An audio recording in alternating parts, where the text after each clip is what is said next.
And in addition to our work with the indigenous people about the rainforest, we're now in a collaboration with Amazon Watch about protecting the sacred headwaters in the Amazon. And the head of that, who started Amazon Watch, was with us, along with the guy from the UN, who's head of all of this. And only to find out that 30% of all the oil that comes out of the Amazon winds up in California. Yeah, through China. Through China. Yeah, through China. The China oil company was like, okay. And just as you're saying, Marilyn, I saw it as a tremendous opportunity, because if that much is coming here, then we can make that much of a difference with our consumer patterns and what it is that we're doing and the choices, in fact, that we're making. I do a little twist today, but it is relevant. In a few hours, I'm part of a presentation at Bookshop Santa Cruz. It's actually like a book club reading, and they put these on about different pertinent social justice issues. And the issue tonight is about choice and the whole abortion issue. There is a book that we're going to be going over. It's called Life's Work, A Moral Argument for Choice by Dr. Willie Parker. And I don't necessarily need to go into all of the stuff that's related to choice. However, I do want to point out the similarities in the issues and how it all comes back together again. The author of this book is a guy named Dr. Willie Parker, and he's an African-American gentleman, early 50s, who is originally from Birmingham, Alabama. And he went and he studied, and he was in Hawaii for a while, and he's even got a PhD in public health from Harvard, and he's just very, very distinguished. And he's an extremely devout Christian, and that's what's been fascinating in reading this particular book, is his like the way that he puts it. And it's what we have been saying about most of these issues. He says that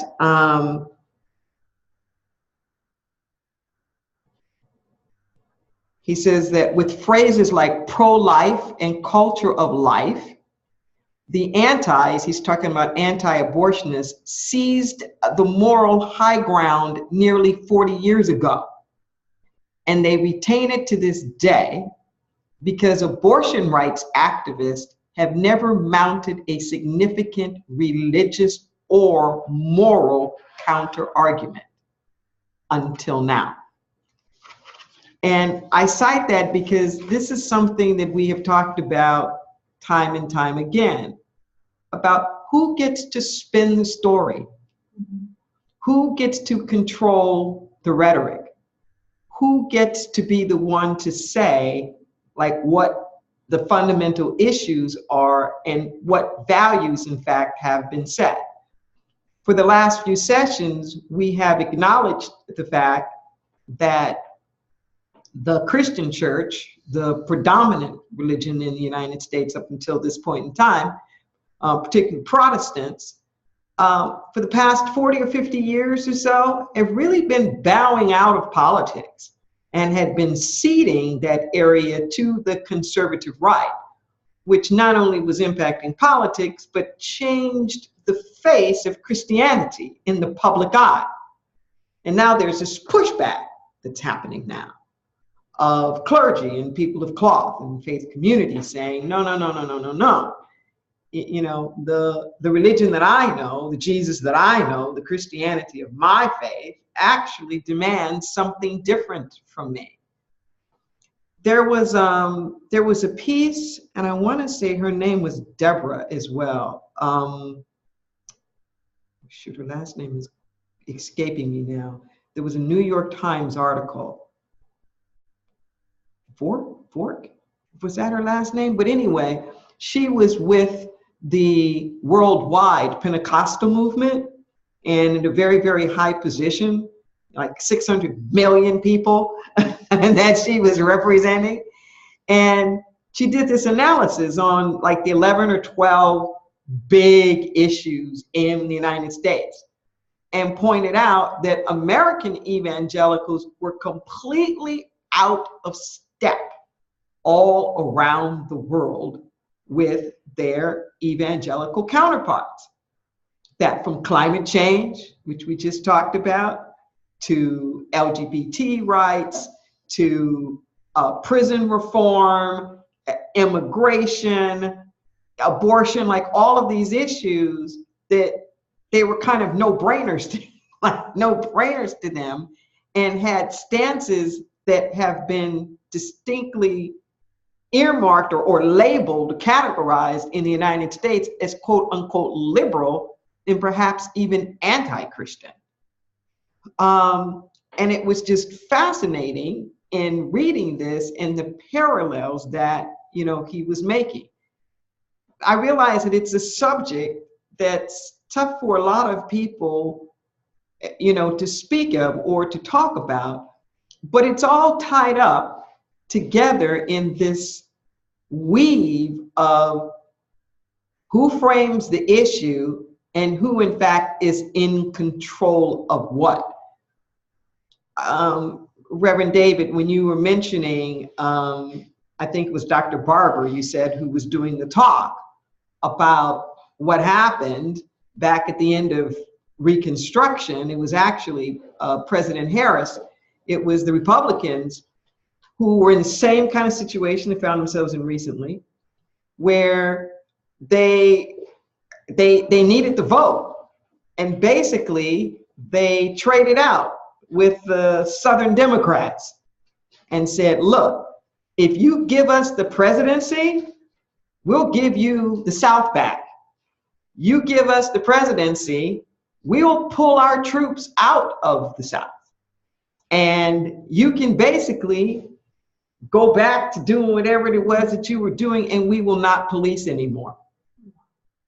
So what we know of is Reconstruction, which was a little era after the Civil War, when there was all kinds of black people going to Congress and business and commerce and all these things that were happening. It got kiboshed very, very quickly and went back to these old ways of control, things like the states' rights, out of which came Jim Crow, and this whole kind of ownership of people.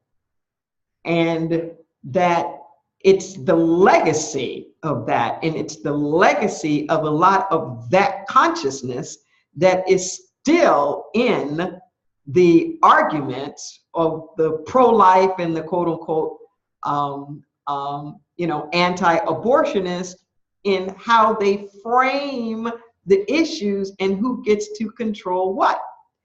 And this was something that Dr. Willie Parker kept bringing up over and over again, that when you listen to the rhetoric, it was the same kind of rhetoric that was used in slavery about owning the babies in women's wombs and what right the government had to appropriate, who got to say what happened inside of like this woman's womb, that it was the same kind of logic and it was the same kind of consciousness of, you don't own your own body. You don't own your own body. And that somebody else can make decisions for you. Somebody else can, predetermine what you can do, or what it is that you can't do. And the contingency of this author is that, just like with the abolitionist, that it was Christianity that got us into slavery, and Christianity that got us out of slavery.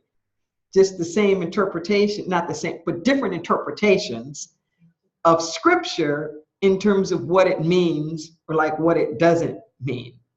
And I know that we have this tendency on social justice issues to want to cede that moral or that religious high ground on controversial social justice issues, whether it's LGBT rights, whether it's marriage equality, abortion, or any of these kind of like hot issues. And we want to shy away sometimes and only come up with secular arguments. We want to just talk about like rights, you know, or civil rights, but we don't dare sometimes to speak up and give a higher moral vision about a world and how it ought to be and what our relationship to one another like is in this world, the vision piece. We wind up reacting and responding to the spin of the ultra-conservatives, the neoconservatives, the far right, and we're not putting forth a vision so much that really is a moral, spiritual vision about what needs to take place here. It's similar to the discussions that we were having about immigration and all these quote unquote Muslim bans. That it's one thing to talk about from a secular standpoint to say, well, we have religious freedom and everybody should have the right to practice whatever religion that they want to practice without interference. All of that's true. But it's a whole nother thing to say Christianity is not superior to Islam. That's another discussion. It's another discussion to say that Islam is just as legitimate, that the God Allah is not any less than or denigrating to the Christian God or the Jewish God, Jehovah. That's a whole different discussion. And we can try to keep playing it safe, just talking about our sort of individual rights or the rights that we have based on the Constitution or the government. But we're in a holy war. I keep saying over and over again, we're in this holy war about underlying values and calling us up to have the courage to spiritualize our vision, to not just hide behind government sanctions or like this common culture, but to speak a high ground about what does God call us to do. In this book, Life's Work, A Moral Argument for Choice, Dr. Willie Parker says that he's doing this work because he's a Christian. He's not doing it in spite of being a Christian. He's doing it because he's a Christian, because he understands what's at stake, because he understands the issues that are before women and families and the choices and what this means to the world and to the individual people. And I think that we all have to be so bold. I know in the marriage equality issue, it was the same thing. The tide really didn't start to turn until we started getting the clergy, until we started getting faith communities to be affirming churches, to say, we'll do marriages here. We'll ordain, we believe in all families, like we are inclusive, not just, well, these people have a right to have the same rights that heterosexual couples do, but we include them in the family of God.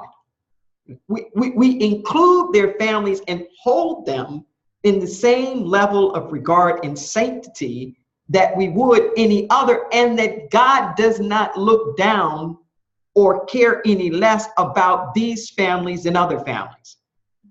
Just like God doesn't look down on these people because they worship differently. You know, God does not look down upon these people because they are incarcerated or they don't have homes or like whatever these division lines are. God's not looking down on these people because they have a different skin color. That idea that we are all equally endowed by the same creator and loved equally as much is radical. It's radical. You know, it's radical inclusion. And, you know, tonight I'm going to be applying all these things that we've been talking about to yet another issue because it's all the same. That when you unpeel it and what's behind that choice that's being made, it has to do with everything. It has to do with gender. It has to do with equality. It has to do with economics. I mean, it just goes on. It's like the list just goes on and on and on and on. And what I know, and then I'll open it up for questions, is that if you're going to have a moral or an ethical philosophy or opinion about something, I don't think it's moral or ethical unless you carry the whole thing out to its logical conclusion. Part of the beef that I have with a lot of the positioning of the conservative right is that they're abandoning what they say is their own value. So they'll be pro-life on one end, but then pro-death penalty and pro-war at the same time. They'll be pro-life, but against public education. They'll be pro-life, but then against the health care that the women are going to need, you know, not only prenatal, but to have the children, you know, anti early education programs or the kind of help and assistance that families would need, you know, anti making it easier for the children once born to be placed into adoption, if that's the most appropriate thing for the family that's giving birth. You know, the hoops that they have to jump through, how we do foster care. It's like there's nothing that says we care about these children, or that we care about these mothers, or that we care about these families. So regardless of what you say your moral or ethical position is, it doesn't bear weight. It doesn't bear weight. And the people who are subjected to the ridicule, the danger, the stigmatization, and everything else in following their heart's choices or the things that they need to do, it's inconsistent and it's unjustifiable. It's inconsistent and it's unjustifiable. And it becomes one of those big elements in the room. It's like, just statistically speaking, 1 in 3 women in the United States has already had an abortion. That's just statistically speaking. That's a lot of people. And there's this code of silence that comes around it. And part of what he's arguing for in his book is to say, look, these rights and these freedoms are really under attack now. It is not funny. And how Planned Parenthood, whom I'm teaming up with this evening to do this at Bookshop Santa Cruz, not only are they under attack, but they're just experiencing defunding, you know, left and right. Only 3% of their budget is for abortions. They're one of the biggest primary healthcare providers in the country, particularly for low-income people.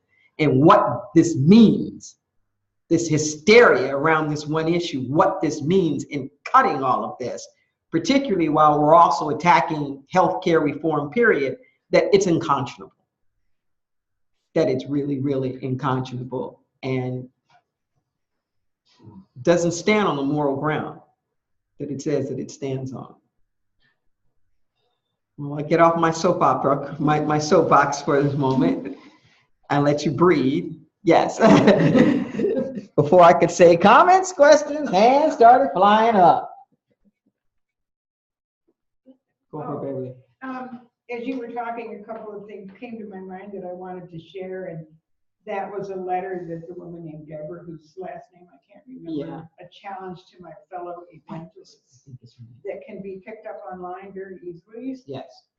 And then also in the same kind of thing, a book review that I read on invention of capitalism. Mm-hmm. And I think it's very important for people to understand how history was written in order for capitalism to become, and also it was about slavery. It was about creating a milieu in which slavery was acceptable. And so I just wanted to mention those two things because they're available on the internet, just, Good. I think her name is Fikes.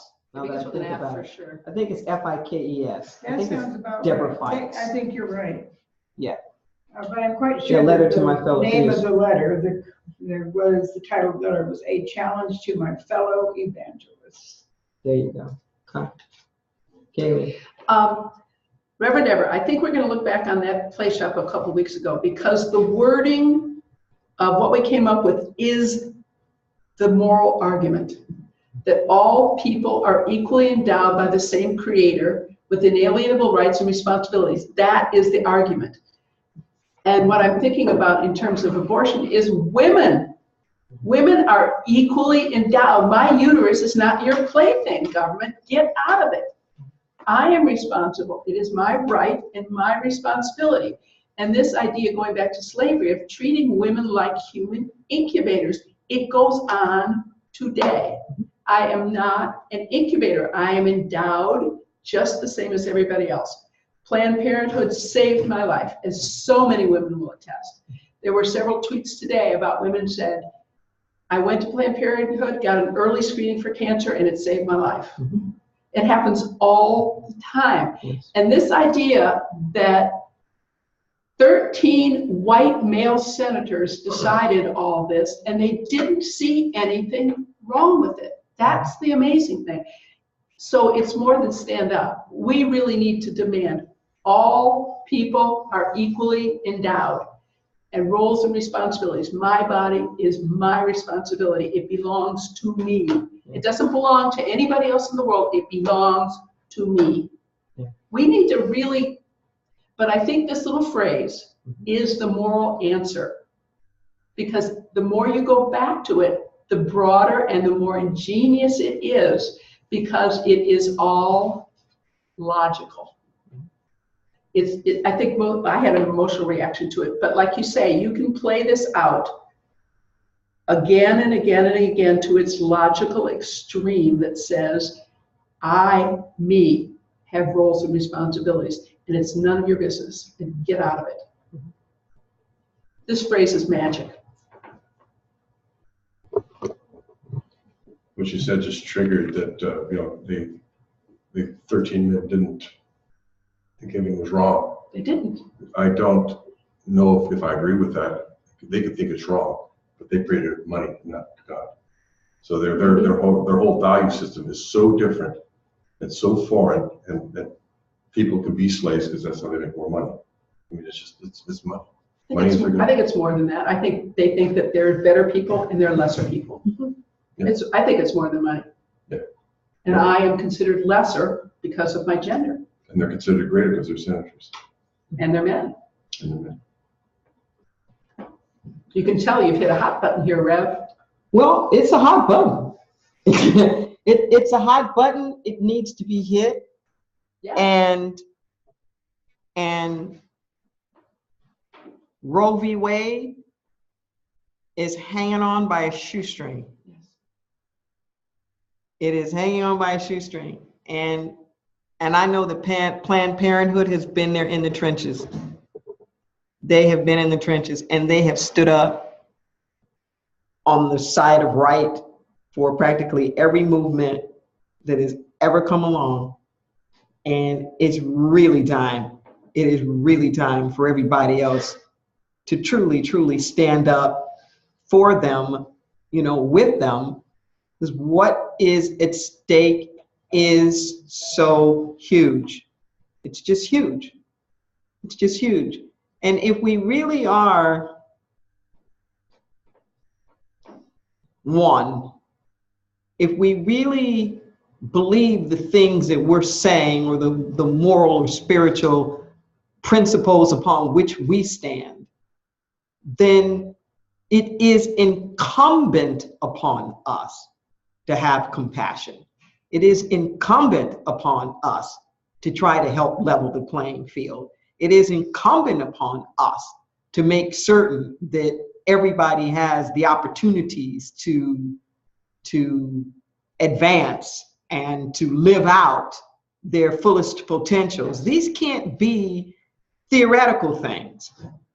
The irony is that this is kind of similar to the whole immigration issue, how our economy is built around not only the undocumented workers, but also the very high-skilled formal laborers that come in on specific work visas.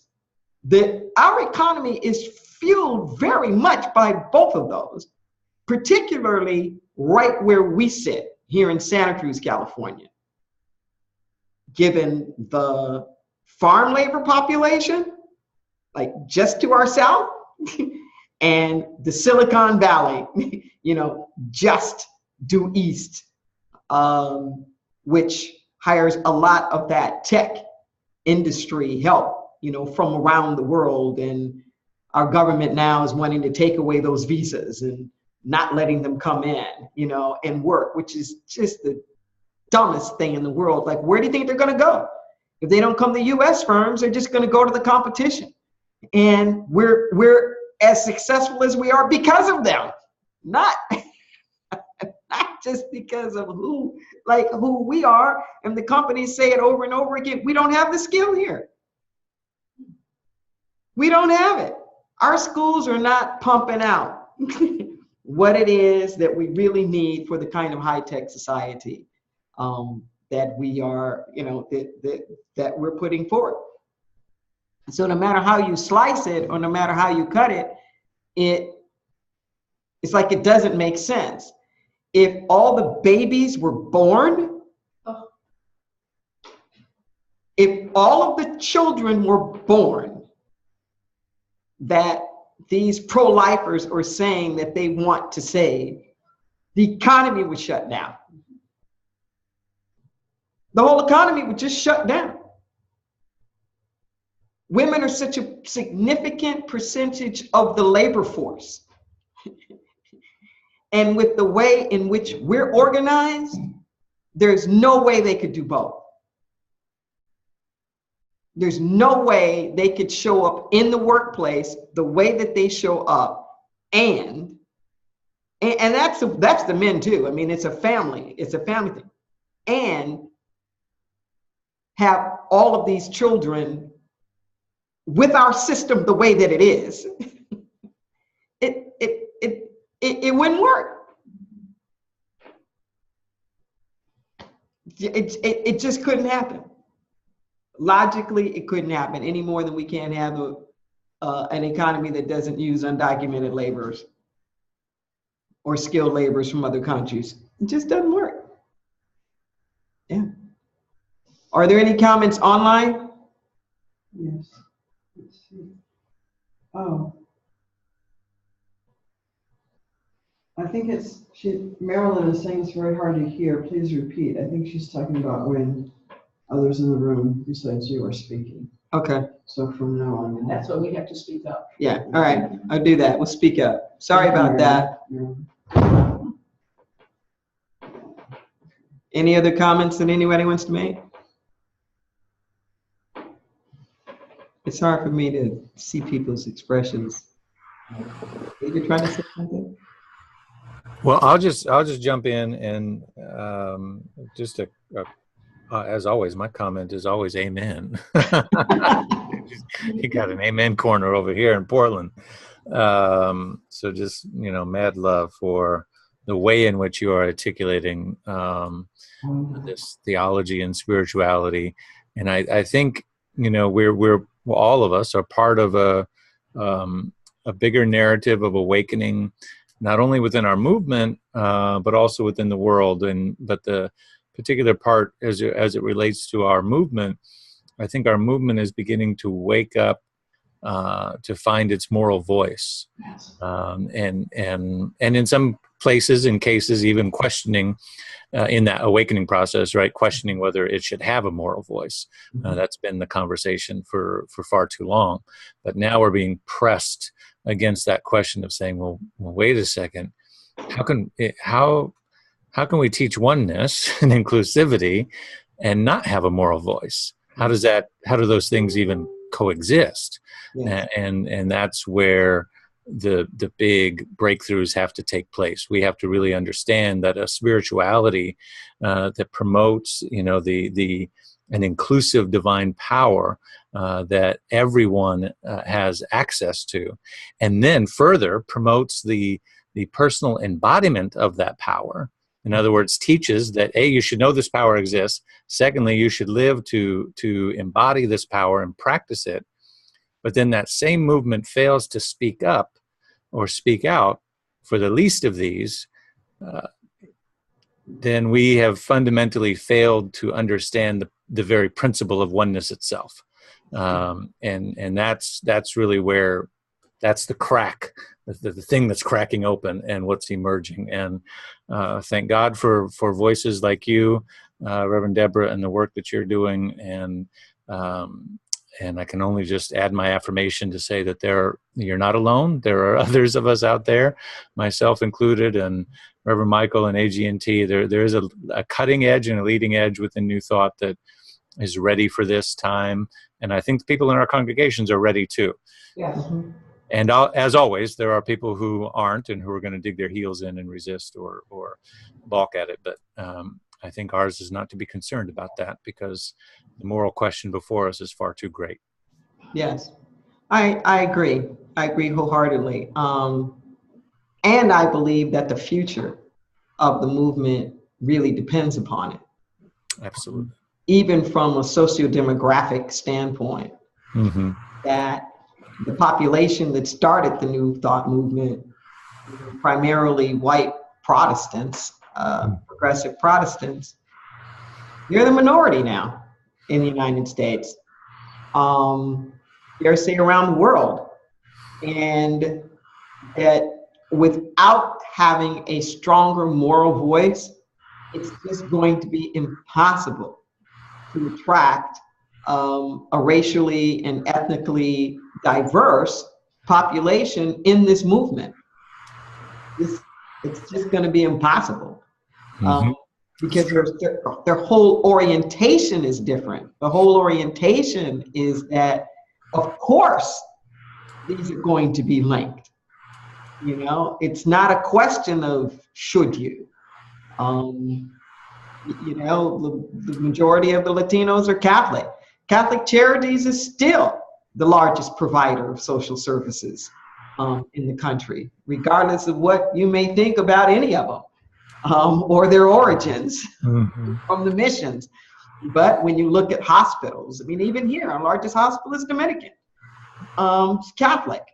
That whether it's from foster care and adoption services, I mean, I can go on up and down. That's where the money has been, because they have understood a moral imperative.